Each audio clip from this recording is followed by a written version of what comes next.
Did you know that loneliness can be as harmful as smoking 15 cigarettes a day? Shocking, right? According to a study by Brigham Young University, chronic loneliness increases the risk of early death by 26%. And it's not just older adults feeling the effects. Nearly half of adults in the US report feeling lonely regularly. The world is more connected than ever, but somehow, loneliness is at an all-time high. Why? Because being connected isn't the same as feeling connected. In this video, we're not just going to talk about how to fight loneliness.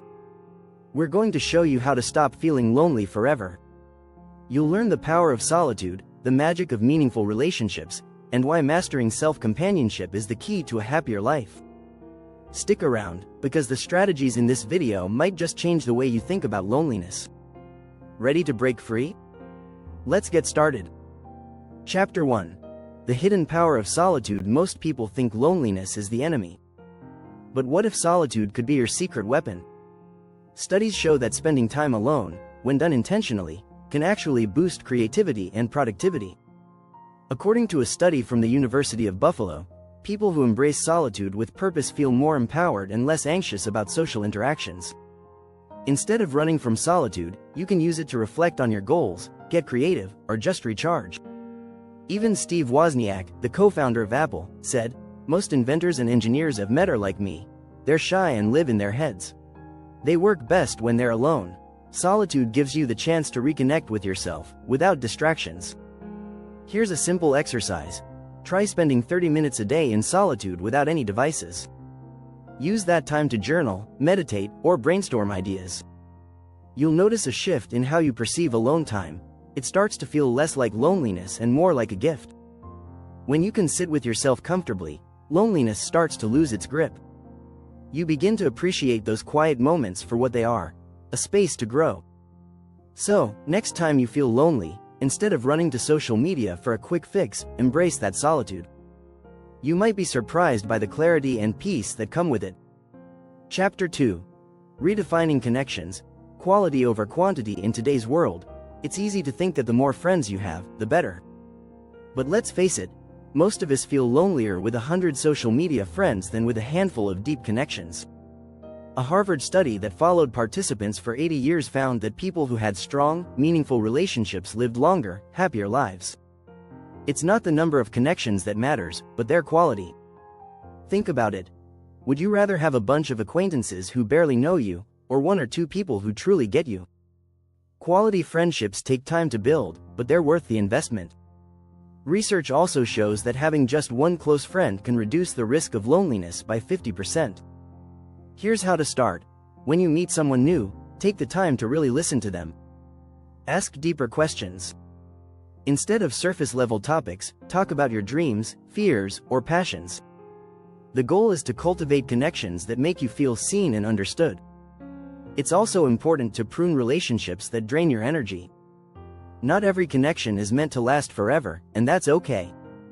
Focus on nurturing the ones that bring you joy and make you feel valued. As you deepen these bonds, loneliness starts to fade away. Chapter 3. Mastering self-companionship. Here's a question. How much do you enjoy your own company? If the answer is, not much, it's time to work on mastering self-companionship. When you're comfortable being alone, loneliness has a harder time creeping in. Psychologist Guy Winch, author of Emotional First Aid, says, "Loneliness distorts our perceptions of relationships, making us think people care less about us than they actually do. Often, it's not that we're actually isolated, but that we haven't learned to value our time alone." If you don't enjoy your own company, it's easy to feel lonely, even in a crowd. Start small.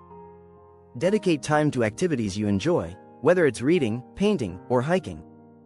The more you engage in these solo hobbies, the more you'll start appreciating your alone time. Research shows that people who cultivate hobbies and passions are less likely to feel lonely because they have something that fulfills them, independent of social interaction. You can also try practicing positive self-talk. Every time you catch yourself feeling lonely, remind yourself that you are enough on your own. As cheesy as it sounds, this mental shift can make a huge difference. When you're content in your own company, loneliness begins to lose its power. If you're finding this content helpful, don't forget to hit that subscribe button. Join our community for more tips and strategies on personal development. Chapter 4. Digital Detox for Emotional Reconnection. Did you know that heavy social media users are 2.7 times more likely to feel socially isolated than light users? That's according to a study by the University of Pennsylvania.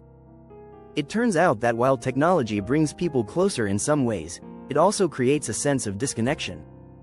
The more we scroll, the more we compare, and often, the lonelier we feel. Have you ever gone on Instagram and left feeling worse than when you started? It's not just you. Social media can give us a skewed view of other people's lives, making it seem like everyone else is having fun while we're stuck feeling lonely. A digital detox, even if just for a day or two, can help reset your mind and bring you back to the present. Try this. Turn off your notifications for 24 hours. You'll be amazed at how much quieter your world feels. Use that time to connect with people face to face or even just enjoy activities without the constant ping of your phone. Research shows that unplugging helps reduce feelings of loneliness and increases overall happiness. You don't have to swear off social media forever. But setting boundaries, like no scrolling first thing in the morning or before bed, can help protect your mental space. The goal is to create more intentional use of technology, so it serves you rather than isolates you. Chapter 5. Creating a life full of purpose. Purpose is one of the best antidotes to loneliness. When you wake up each day with a clear sense of direction, it's hard to feel disconnected. Viktor Frankl, in his book Man's Search for Meaning, wrote, "Those who have a why to live can bear with almost any how." Loneliness often creeps in when we feel like we don't have a reason to get up in the morning. The key to finding purpose doesn't have to be grand. You don't need to save the world. It can be as simple as pursuing a hobby, working on a skill, or volunteering. Studies show that people who engage in volunteer work feel more socially connected and report lower levels of loneliness. Giving your time to something bigger than yourself helps shift the focus away from isolation and toward contribution. Start by asking yourself, what makes you feel alive? Is it painting, cooking, helping others, or learning something new? When you build your day around meaningful activities, you create a natural buffer against loneliness. Your mind becomes too engaged in what you're doing to feel disconnected. You can also set small goals to give structure to your day. For example, learning a new language or starting a fitness routine gives you something to look forward to. These personal projects not only provide purpose but also a sense of progress. When you're focused on growth, loneliness has less room to thrive. If you found these tips helpful, be sure to subscribe for more insights and strategies on building a fulfilling life. Together, we can create a community that thrives on connection and support.